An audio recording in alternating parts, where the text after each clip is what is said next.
Olá! Hoje a gente vai mergulhar num tema fascinante. O que é preciso para se tornar um profissional da psicoterapia e da psicanálise? Vamos usar uma formação online como nosso mapa para desvendar os caminhos, as teorias e as práticas que formam essa carreira.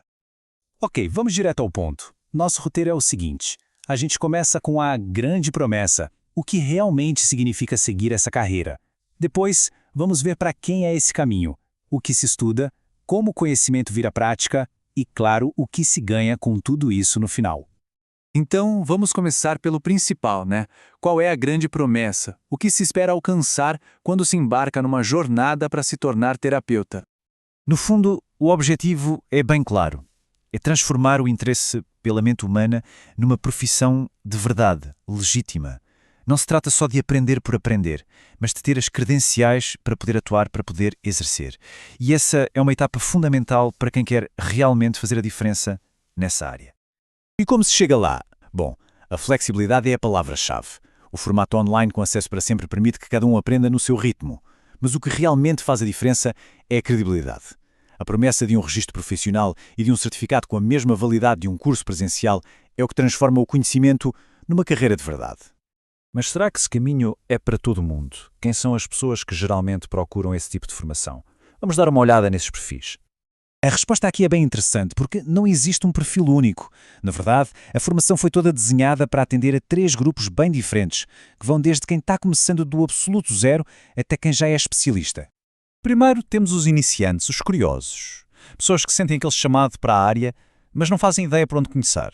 A ideia é que qualquer um, mesmo sem nenhuma experiência, possa construir uma base de conhecimento sólida, tijolo por tijolo.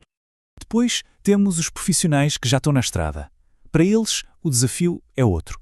É se manter relevante, aprender novas técnicas para ajudar ainda melhor os clientes e, claro, fazer a própria prática crescer. E por fim, o terceiro grupo é o dos especialistas. São aqueles que já dominam a sua área, mas buscam um nível ainda mais profundo de especialização, sabe? Para se tornarem verdadeiras referências naquilo que fazem. Ok, já vimos para quem é a formação. Mas agora vamos para o coração da coisa. O que se aprende, o que tem dentro desse currículo afinal? A primeira coisa que salta aos olhos é o volume. A gente está falando de mais de 260 aulas em vídeo.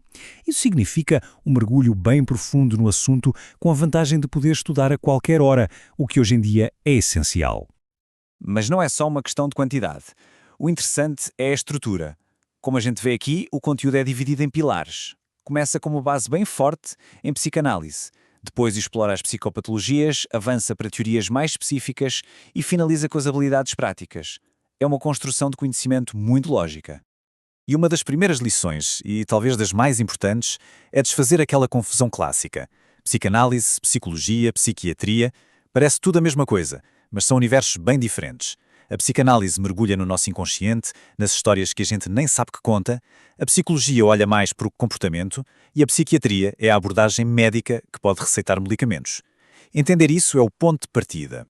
E o currículo vai muito além do básico, viu? Ele mergulha em escolas de pensamento super específicas. Por exemplo, a psicanálise de Jung, que explora os arquétipos, o inconsciente coletivo. Ou a logoterapia do Viktor Frankl, que é fascinante, nascida da experiência dele num campo de concentração, focada na busca de um sentido para a vida. Essa diversidade mostra que não tem um jeito só de entender a mente humana.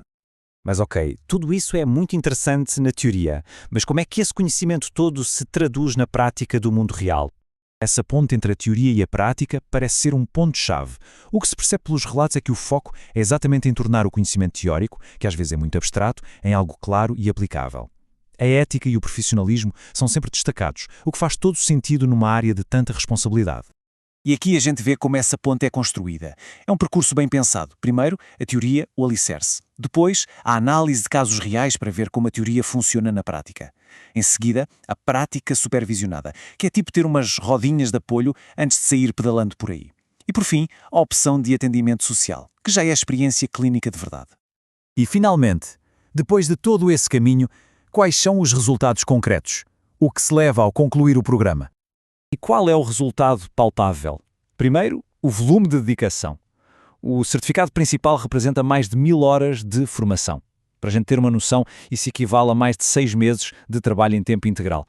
Dá para ver o nível de profundidade que é exigido.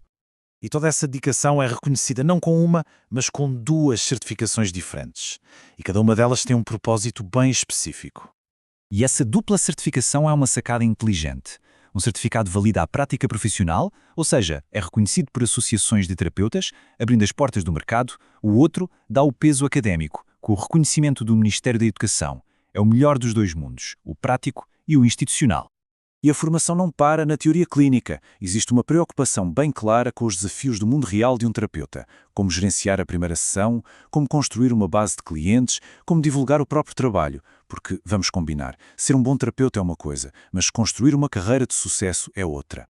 E tudo isso leva aonde? Leva a um leque de possibilidades. Atuar em clínicas, hospitais ou até mesmo abrir o próprio consultório. E mais importante, prepara para lidar com os desafios mais comuns da nossa sociedade: ansiedade, depressão, burnout. É aqui que todo aquele conhecimento se transforma em ajuda real. E assim a gente fecha esse ciclo. Mas fica uma pergunta no ar. Para além de construir uma carreira, de que outra forma é que um conhecimento profundo sobre a mente humana pode transformar a nossa própria perspectiva? Como é que aprender a ouvir o outro, no fundo, nos ensina a ouvir a nós mesmos?